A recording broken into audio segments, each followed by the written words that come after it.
Kerala, ladies and gentlemen, has the highest literacy rate in India.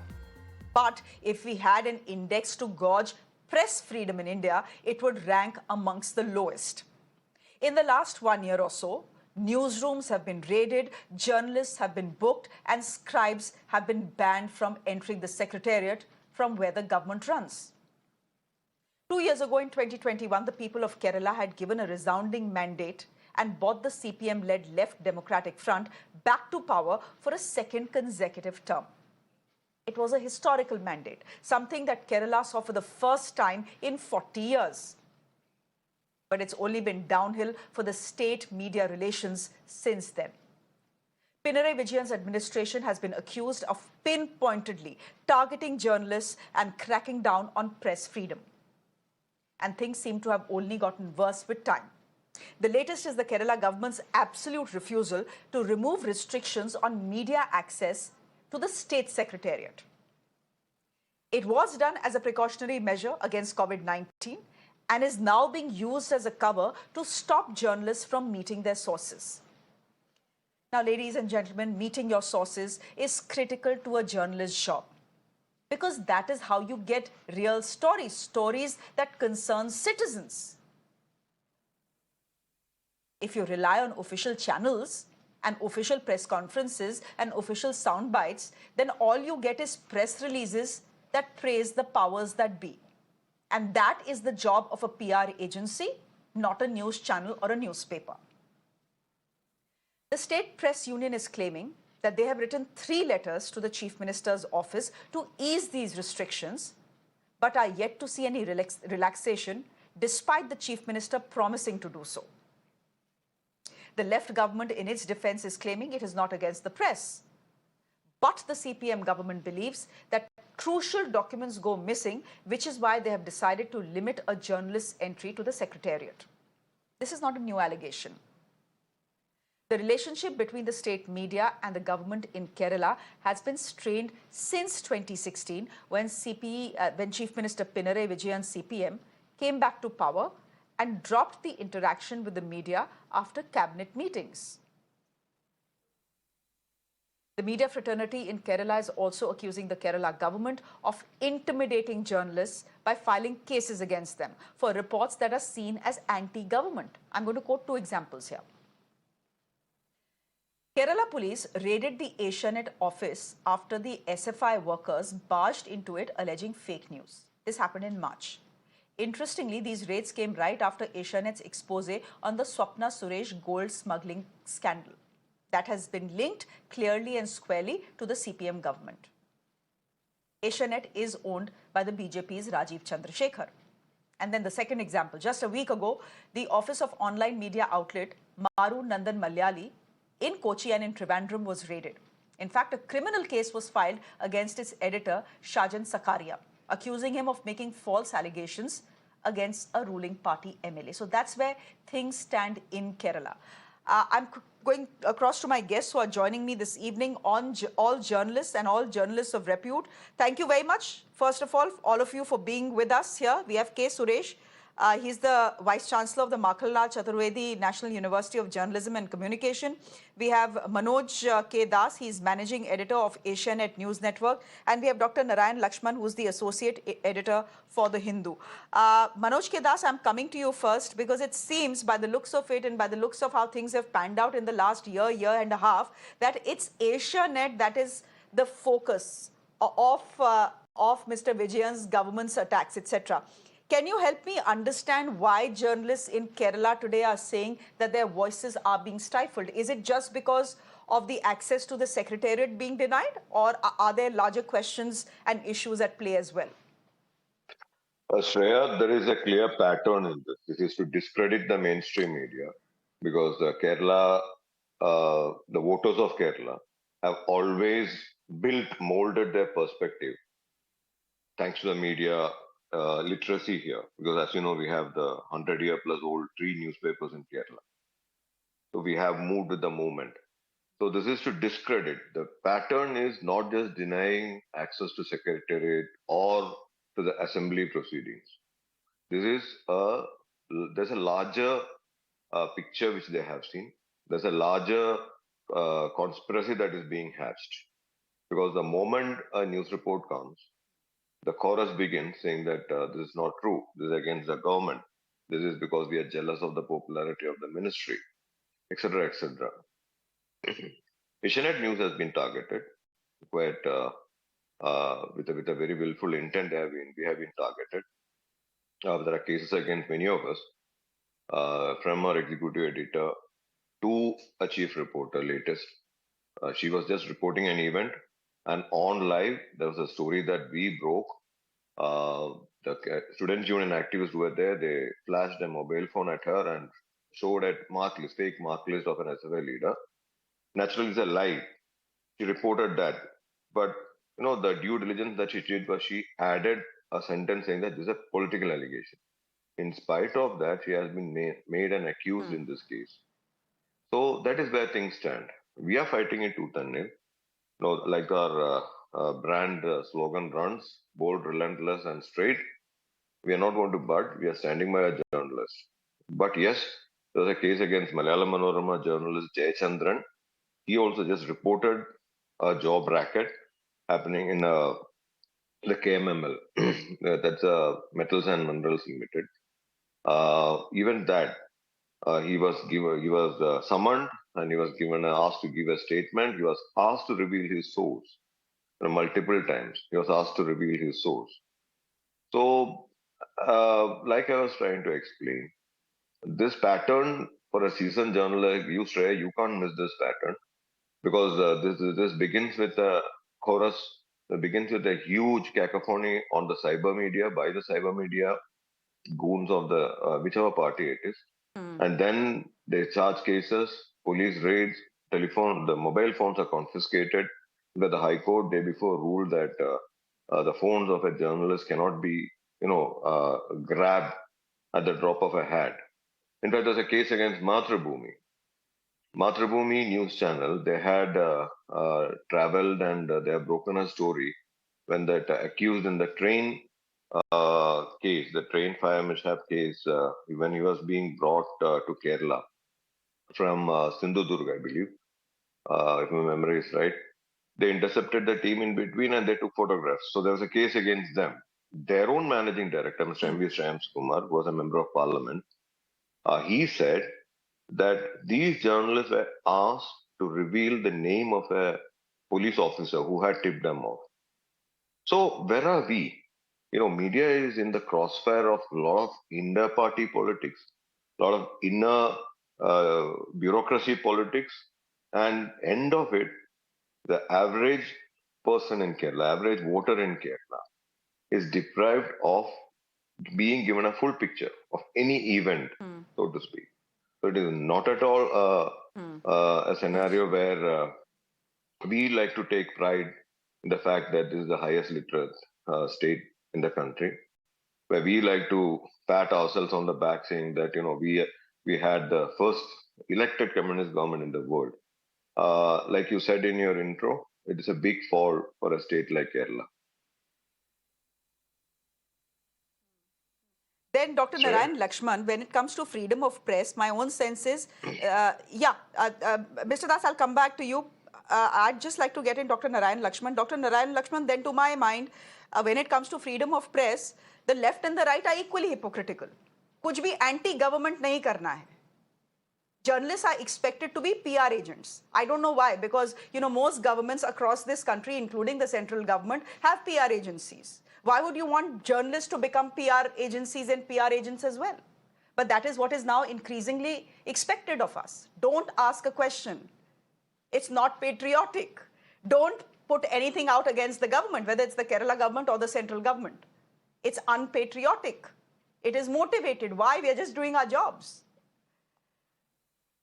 Shreya, I don't even think it's about, unpatriotic. They are not even pretending anymore to appeal to nationalism or patriotism. It's more about how dare you question us.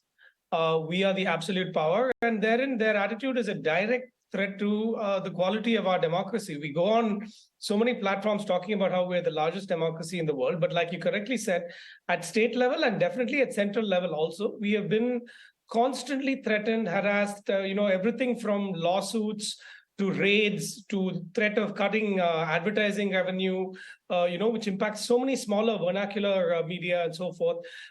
It is a very, very hostile environment. So it's actually no surprise. I mean, ironically, they reacted quite strongly even to this report, but it is no surprise that there was a report from on the World Press Freedom Index showing that we had slipped to 161 out of 180 countries, and even I think Pakistan did better than us there. So I think the time has come for a real stock take and to understand what role the media plays, because whether television or print, we have also been under stress for so many other reasons. Forget COVID and the war in Ukraine, all of that has impacted our economics. But social media itself, the way it is being operated, the way politicians and others are using it almost to, definitely, in fact, to bypass the mainstream media, there is a very existential threat that we face today in how we carry out our jobs every day and whether we'll survive into the future. So I think this is an inflection point. I think the Kerala case is a very stark reminder that media has to come together and make it clear to the citizenry that this is the purpose we play. And without us, just the stream of sort of manipulated information you get on social media is not going to help you hold your leaders accountable and deliver on good governance to you. Mr. Das, can I ask you whether you tried reaching out to the Kerala government? Because I do understand that AsiaNet has been under constant attack in the state of Kerala, especially after Mr. Vijayan's second term started. Was there an outreach? Did you try to speak to them or at least someone close to him? What has been the response? Is a question to me? Yes, Shreya, yes, is that question to me? Mr. Das, it is. Yeah.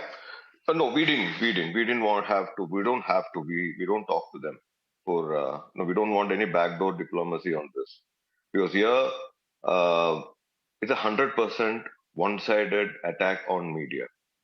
So there is no reason why we should go and talk to them. In fact, this channel, our network has this history. When we have heard, we have apologized on record, on screen, exemplary disciplinary action taken against whoever within 30 seconds, and we have announced that. So that is our culture. So against that, when we are absolutely innocent here, when there is no reason why a reporter doing her job is being framed as an accused in a case, that we should try and talk, and find a mid path where we should shake hands and start on a clean slate. This is like Mr. Narayan said. This is not just a one-off case. This is a larger.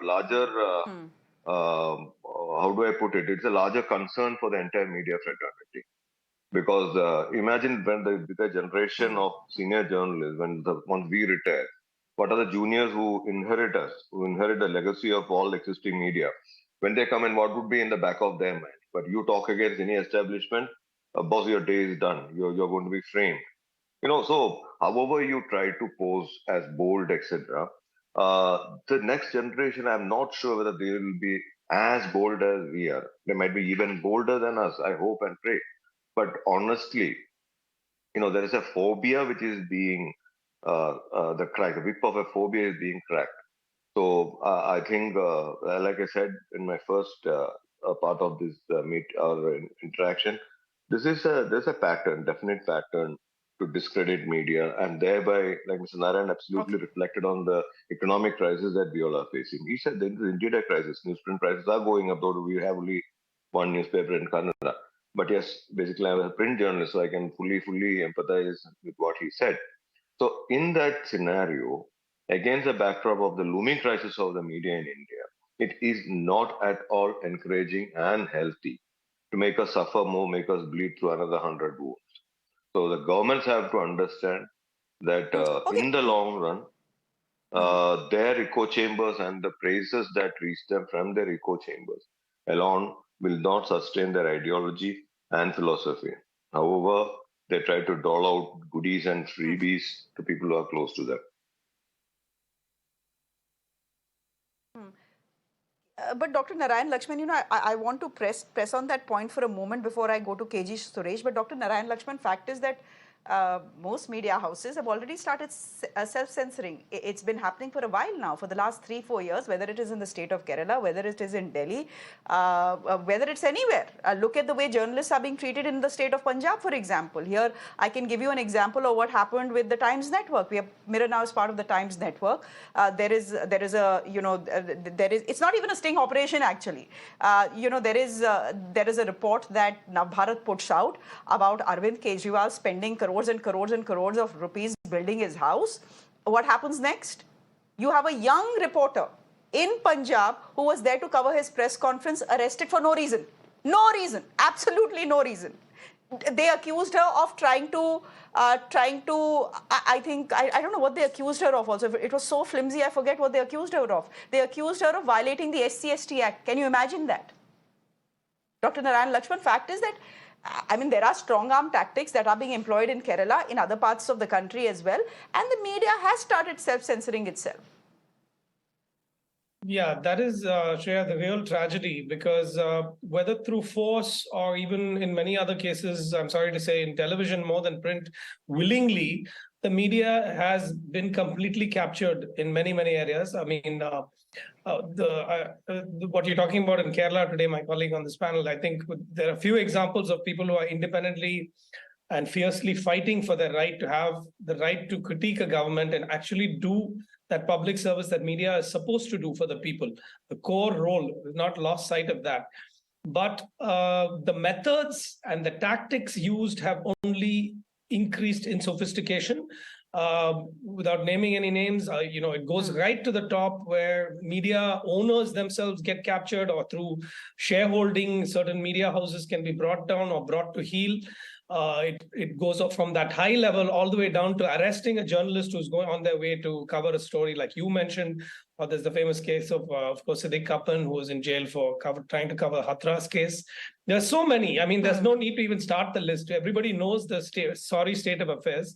Like I said, I don't know where the answer to this is going to come from, except that at some level, people themselves have, in states and at a national level, have to realize that they need the media, the social media, exciting though it may seem, and give you a direct connection to leaders and to voices that matter.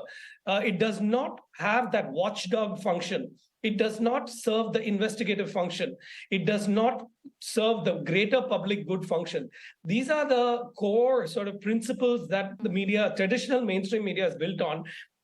And the Indian media, despite slipping in press freedom ranks, institutionally, it has been a very powerful force, keeping leaders in check as a check and balance system right since the time of independence.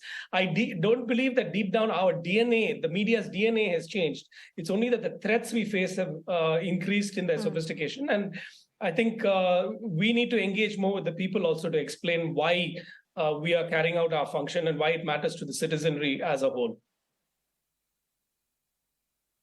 KG Suresh, our job is that of a watchdog. We are here to be critical of the government. We are not here to praise any government, whether it's the Kerala government or the BJP government or the Aam Aadmi Party government or the BRS government. Sometimes governments forget that, and many, many times I would say even we forget that. Are you asking me, Shreya? Yes, Mr. Suresh, that question is for you, please. Okay. Shreya, as an academician who came from the industry, let me look at it this way. You cannot look at situations in isolation. We tend to treat it, there is an incident and then we react. Let us look at the past. What has happened to our trade unions? What has happened, with the advent of the contract system? What has happened to the media industry? The journalist is today totally powerless. He cannot take a stand because he is a contract employee. We have done away with all the Working Journalists Act and all those legislations which kept us secure. I was also a media person who, used to get the wage board. And today that does not exist. Now, there is deep polarization within the media. And can you imagine in states like Kerala, highly literate, with a vibrant media, You have political parties, whether it is Kerala or Tamil Nadu or Odisha, political parties who are actually running the television channels and media houses. Now, what kind of objectivity am I expecting? So we need to, when suddenly an incident happens, there is this pot calling the kettle black. This is happening. But that's very unfortunate. It doesn't happen. It doesn't work like that. We need to understand that you cannot have certain trade unions or media organizations attacking a particular government on a certain thing. Some people trying to pretend as if they are very progressive and they are, while we know a particular, ideology has never nurtured media in whether it is East Europe, China or Russia, but here they tend to be the champions of freedom and liberty. So we need to get into the, to the foundations of this.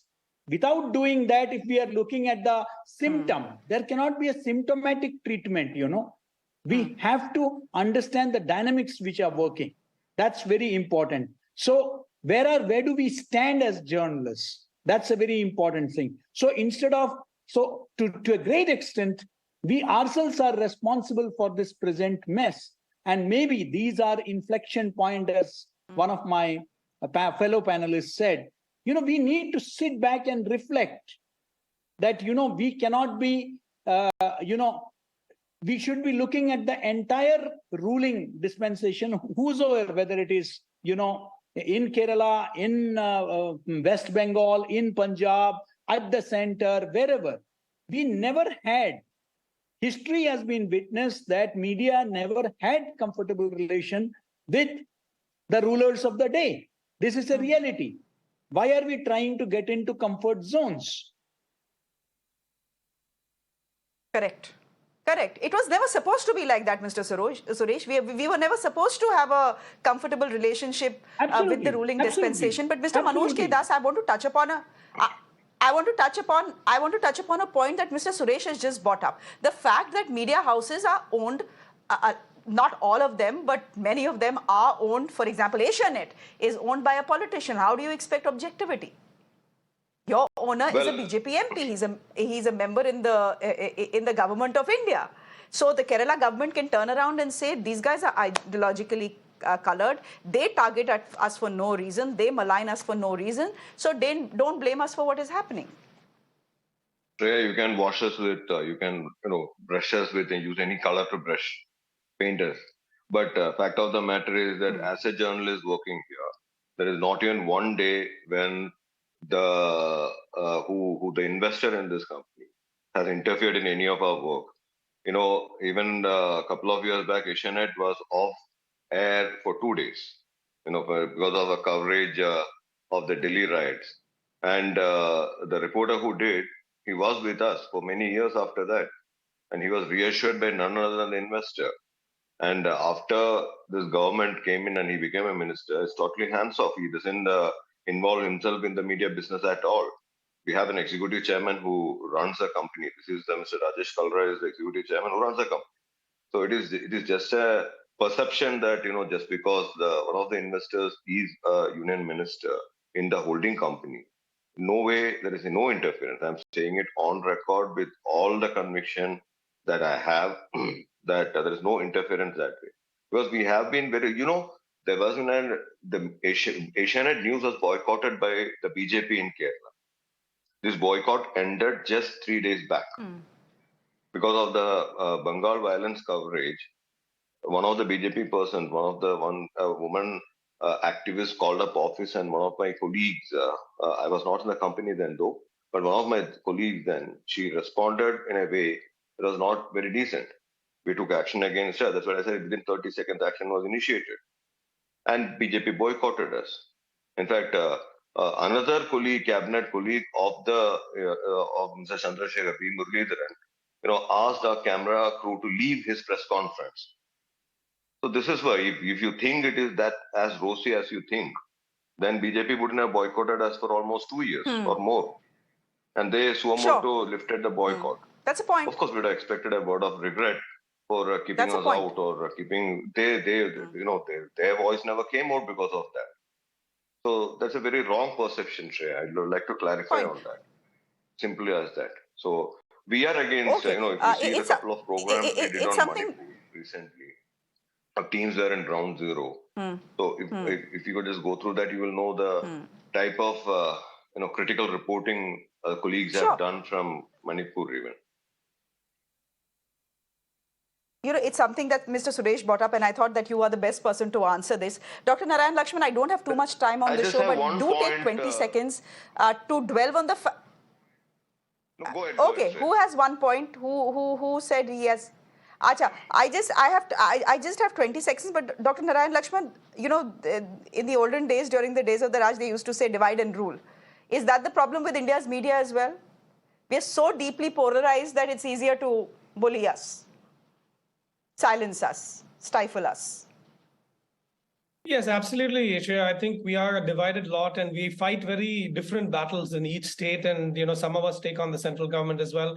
But I don't agree fully with what was said earlier about, we are supposed to be adversarial. Therefore, why are we complaining? I don't agree with that. There are certain norms which are also supported by Indian law, including freedom of expression, which freedom of speech, which require the media to perform to a certain standard and which allow media a certain space without facing the wrath of politicians from whether it's threats of violence or actual violence or cutting off access or filing lawsuits or cutting off advertising revenue, vindictively going after certain groups, including on social media now, especially women journalists facing threats on social. All of these things are extra constitutional in terms of the understood norms in which the adversarial relationship between media and the governments is supposed to function. Yes, there is that adversarial definition, but that doesn't mean you can go all out and destroy. And similarly, I would be frank to say that the media, wherever it has targeted attacks against the politicians or a motivated campaign, and that is not also unheard of in India, that has also happened. That is also equally unwarranted, and such media will pay the price for it. They do also get caught in the crosshairs of the government.